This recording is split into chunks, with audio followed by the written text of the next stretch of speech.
Bismillahirrahmanirrahim. Yang saya hormati keluarga Bapak Teguh Itomo dan Bapak Insinyur Hatta, barakallahu fikum, keluarga besar. Yang saya hormati juga kawan saya lama nih, Pak Ismail Syarifuddin. Ini satu masjid bareng ini. Nah, tapi saya lihat jauh kok kayak saya kenal gitu. Ternyata kawan, satu masjid, satu jamaah. Alhamdulillah, berarti semakin dekat ikatan keluarga ini ya. Alhamdulillah wa kafa wassalatu wassalamu ala Mustafa Muhammad ibn Abdullah wa ala alihi wa ashabihi wa man ihtada amma ba'd. Bapak Ibu yang Allah Azza wa Jalla, Mas Asta dan Mbak Sita yang diberkahi Allah, saya doakan barakallahu laka wa baraka alaikuma wa jama'a bainakum fi khairin. Semoga kehidupannya setelah pernikahan diberkahi oleh Allah Azza wa Jalla. Dalam nasihat pernikahan kali ini, saya menasihati khususnya dari saya pribadi dan juga khususnya Ananda, Sita, dan Asta. Kalau hanya 10-15 menit saya rasa tidak cukup untuk mengarungi bahtera rumah tangga sepanjang masa. Tetapi saya ingin menggarisbawahi beberapa poin untuk Ananda, Asta, dan Sita. Kira-kira apa yang harus dilakukan bagi seorang muslim dan muslimah sebagai seorang suami yang diikat dengan ikatan mitsaqan ghalidh, ikatan yang sangat kuat yang diikat dengan kalimat asyhadu an la ilaha illallah wa asyhadu anna muhammadar rasulullah. Keluarga adalah Ananda, Sita, dan Asta. Di antara syariat yang dianjurkan dalam Islam, keluarga adalah menjadi poin penting dalam pembangunan generasi Islam di masa mendatang.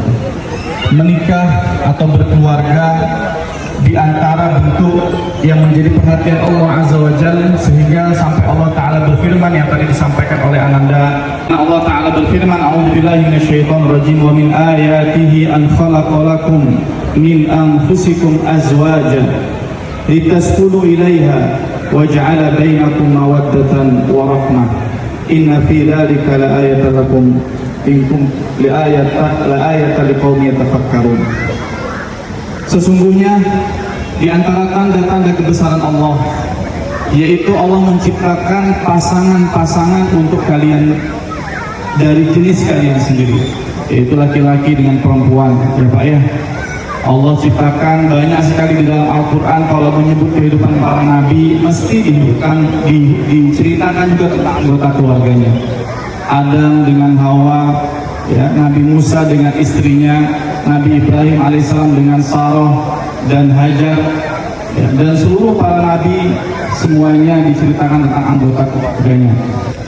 Dan kenapa keluarga menjadi penting sehingga Allah harus sebutkan dengan kalimat wa min ayati, dan di antara tanda-tanda kebesaran Allah.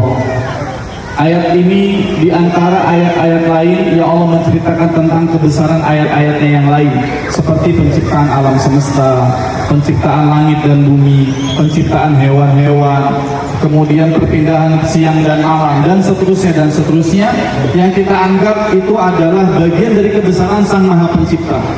Tetapi di bagian ayat-ayat itu Allah sebutkan tentang hubungan keluarga, yaitu pernikahan. Apa kata Allah? Litaskunu ilaiha. Wanita, suami dan istri yang diikat dengan tali pernikahan, maka Allah katakan litaskunu ilaiha, maka mereka akan merasa tentram. Kemudian apa lagi wajah itu?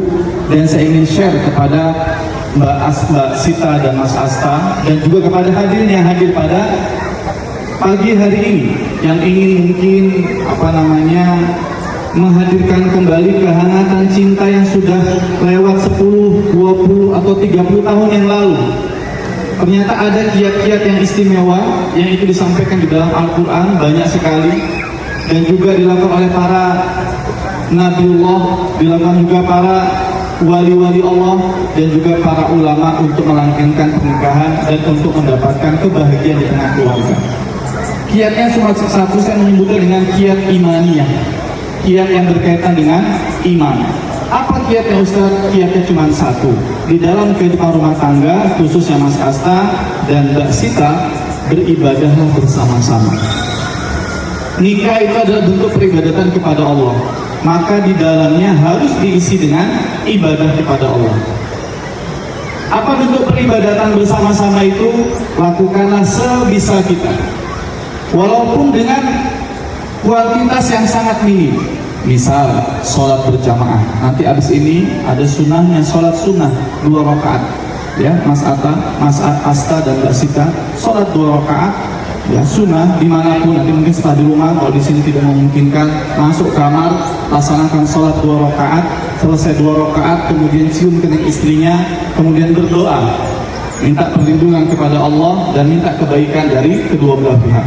Kemudian berdoa bersama dua-duanya untuk doa kebaikan masing-masing, doa agar diberikan cinta yang abadi, doa agar segera diberi keturunan. Dan rahasia meminta keturunan ini dosa mulut-mulut, sebagaimana doanya Nabi Zakaria alaihissalam ketika puluhan tahun belum dikaruniai anak keturunan. Apa permintaan Nabi Zakaria? Waj'alhu rabbi radiyah. Nabi Zakaria hanya meminta kepada Allah agar diberikan anak yang diridhoi oleh Allah Azza wa Jalla. Ini juga buat pengantin-pengantin yang mungkin belum dikaruniai anak, minta kepada Allah agar ya Allah berikan kepada kami keturunan dari sisi Engkau ya Allah, dan jadikan dia sebagai anak yang Engkau ridhoi. Jadi anak kita mau jadi apapun, mau jadi presiden, mau jadi menteri, mau jadi gubernur, mau jadi pedagang, mau jadi lawyer, ya kayak Pak Ismar. Yang penting dia taat kepada Allah. Yang penting dia diridhoi oleh Allah Azza wa Jalla. Karena Bapak Ibu dan Allah Azza wa Jalla, kalau anak-anak kita itu menjadi anak-anak yang diridhoi Allah, itu nggak akan pernah menyusahkan orang tuanya. Wallahi. Anak-anak yang kemudian cinta kepada Allah tidak mungkin menyakiti hati kedua orang tuanya. Maka setelah Anda beribadah, sholat bersama-sama, walaupun 2 rakaat. Nanti misalkan Mas Asta sudah sibuk bekerja, Mbak Sita juga mungkin sibuk bekerja, bertemu hanya mungkin momentum-momentum pada malam hari. Gunakan dua waktu-waktu yang istimewa itu untuk melaksanakan sholat walaupun 2 rakaat. Kemudian setelah itu berdoa bersama-sama. Nggak harus janjian, tapi perlu diskusikan. Berdoa misalkan, ya Allah, bagi suaminya, saya rela dengan istri saya, masukkan dia ke dalam jannah-Mu ya Allah. Sang istri juga begitu, ya Allah, aku rela dengan suamiku ya Allah, masukkan dia ke dalam surga-Mu. Itu sederhana.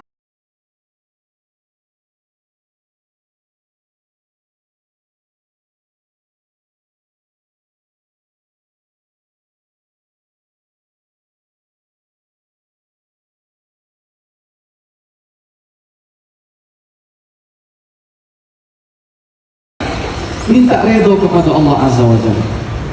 Ya, Mas Asta, Mbak Sita, kalau sholat laki-laki memang di luar, tapi bahkan Rasulullah SAW memberikan sunnah yang indah kepada laki-laki agar bisa berdoa dan sholat bersama istrinya. Yaitu apa? Kata Nabi SAW, sisakan sholat kamu untuk di rumah. Maksudnya apa? Setelah sholat berjamaah di masjid, laki-laki disunahkan untuk sholat di rumah 2 rakaat. Jadi sunnah ba'diyahnya itu di rumah. Agar apa? Agar bisa menemani istrinya untuk beribadah dan berdoa bersama. Kemudian apa lagi setelah melaksanakan sholat kemudian berdoa? Jangan lupa membaca Al-Quran bersama-sama. Gimana Ustaz, saya belum bisa baca Quran? Kalau gitu undang guru ngaji untuk belajar Al-Quran bersama-sama. Karena setiap huruf itu, Mas Asta, Mbak Sita, itu adalah pahala di sisi Allah Azza wa Jalla. Man qara'a min kitabillahi harfan, kata Nabi, siapa saja membaca Al-Quran 1 huruf, falahu ajrun bi asyri amsalihha, dia akan mendapatkan 1 pahala dikalikan 10. Wala aqulu alif lam mim harfun, aku tidak mengatakan alif lam itu 1 huruf, walakin alifun harfun, wa lamun harfun, wa mim harfun. Tetapi alif 1 huruf, lam 1 huruf, dan mim 1 huruf. Artinya setiap huruf yang Anda pelajari, 1 huruf yang Anda berdua baca, itu akan mendapat nilai pahala di sisi Allah Azza wa Jalla. Dan yang keempat, berzikir setelah sholat bersama-sama. Dan yang terakhir, buka bersama ketika berpuasa, baik berpuasa di bulan Ramadan atau berpuasa ketika puasa sunnah. Upayakan kalau pas berbuka itu datang pulang ke rumah, terutama Mas Asta. Kalau bekerja tapi kemudian sedang berpuasa, usahakan pulang ke rumah. Kenapa? Untuk mendapatkan pahala, keberkahan dari Allah Azza wa Jalla. Kalau keberkahan sudah dilingkupi dalam rumah tangga, maka insya Allah sakinah, mawaddah, warahmah itu adalah satu keniscayaan. Bukan saya tidak mengatakan tanpa konflik. Konflik pasti terjadi dalam rumah tangga karena menyatukan dua kepala yang berbeda. Tetapi insya Allah konflik itu mudah dilerai, mudah diselesaikan karena Allah Subhanahu wa Ta'ala menurunkan sakinah, ketenangan, mawaddah, cinta, warahmah dan kasih sayang dalam keluarga tersebut. Jangan Allah Azza wa Jalla. Kenapa dari awal saya menyampaikan harus dengan Allah, harus ibadah bersama? Kiatnya cuma itu. Kenapa? Karena Allah lah hakikat yang mendatangkan kebahagiaan dalam rumah tangga kita. Bukan harta yang melimpah, bukan pernikahan yang mewah, bukan kedudukan yang tinggi dalam sosial strata masyarakat, bukan. Tetapi hakikat kebahagiaan datang dari Allah Azza wa Jalla. Maka sudah sepatutnya kita minta kepada Allah Azza wa Jalla, wa annahu huwa adhaka wa abka. Sesungguhnya dialah Allah Azza wa Jalla yang mendatangkan, yang membuat kita tertawa dan yang membuat kita menangis. Artinya, kalau kita ingin tertawa bahagia, rumah tangga kita ingin senantiasa bahagia, maka ikuti perintah Allah. Beribadahlah hanya kepada Allah.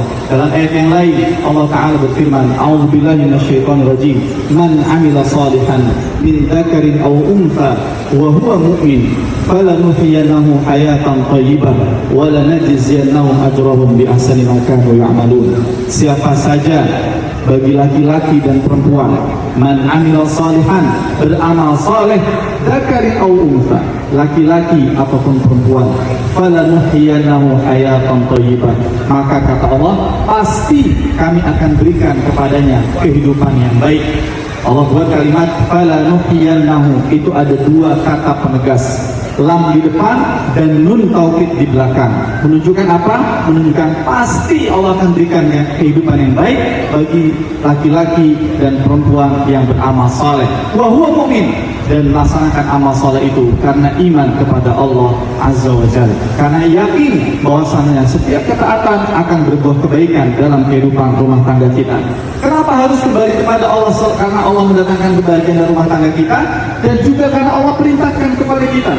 Allah Ta'ala berfirman dalam surah Taha ayat ke-132, wa'mur ahlaka bis-salati wastabir 'alaiha la nas'aluka rizqa nahnu.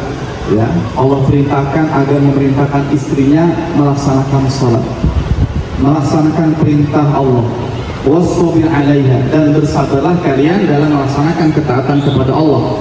La nas'aluka rizqa, kami tidak meminta kepada kamu rizki, nahnu narzuquk, kamilah memberikan rizki kepada kamu, wal aqibatu littaqwa, dan akhir yang baik hanya bagi orang-orang yang takwa kepada Allah. Apa hubungannya ayat ini mengatakan perintah sholat, perintah bersabar dengan Allah memberikan rizki?